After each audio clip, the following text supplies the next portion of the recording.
Assalomu alaykum aziz YouTube tomoshabinlari. Mana bugun istilmaydigan issiqxonada Zeli mahsulotlari Shved Kinza endi sizlarda bilmayman. Bizlarda Samarqand viloyati To'qash tumanida shunday aytiladi. Sizlarda balki boshqacha aytilishi mumkin. Ekib qancha daromad ko'rish mumkin? Yil mobaynida nima ishlar qilsa bo'ladi istilmaydigan issiqxonada shularni ko'rib chiqamiz. Issiqxonamiz o'lchamlariga kelsak, bunaqasi uzunasi 30 metr, eni 8 metr. Maydoni shu 2,5 sotixga yaqin.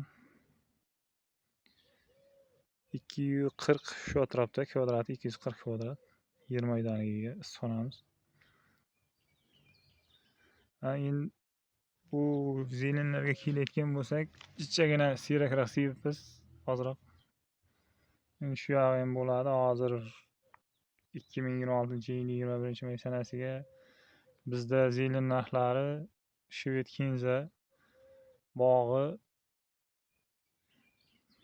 1000 so'm, 1200 so'm optimda. Endi sizlar tomonda qanday bilmayman, lekin bizlarda narx shunaqa hozir. Kechagi o'tgan videolarimizda ko'rsatganimizda issiqxonaning stoykasiga mana shunday cho'p qotirilgan joyi. O'tgan videomizda ko'rsatgan tagi chirigan. Mustahkamlash uchun shuni qoqqanmiz, shuni ham ko'rsatib o'taman sizlarga.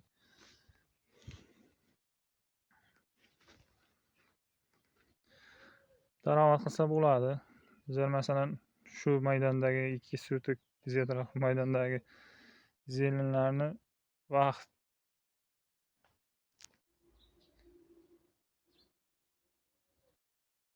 sotigini 2 milliondan ham sotganmiz. Vaqt kelganda bozor tortmaganda, narx-navo tushib ketganda qirib ham chiqarib tashlaganmiz. Endi baribir vaqt yo'qotasiz, lekin biron joyda ishlasangiz, tomorqangizda bo'sh joy bo'lsa, qo'shimcha daromad qilsangiz bo'ladi. Endi agar qo'shimcha daromadni ko'paytiraman, narx-navo qimmatlayib sog'layman desangiz, endi bu issiqxonani isitilayotgan sharoitini qishda chiqarsangiz bo'ladi. Hozir yozda hamma narsa yetilgan, hamma narsa pishgan, egin-tegin hamma narsa bor.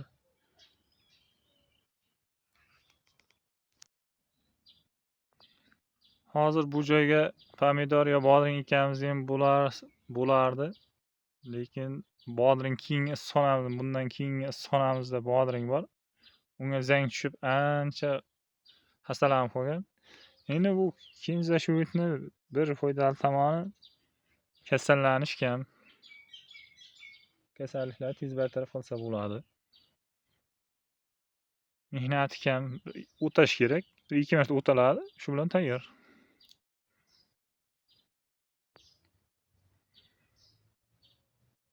Videolarimizni kuzatib boring. Obuna bo'ling.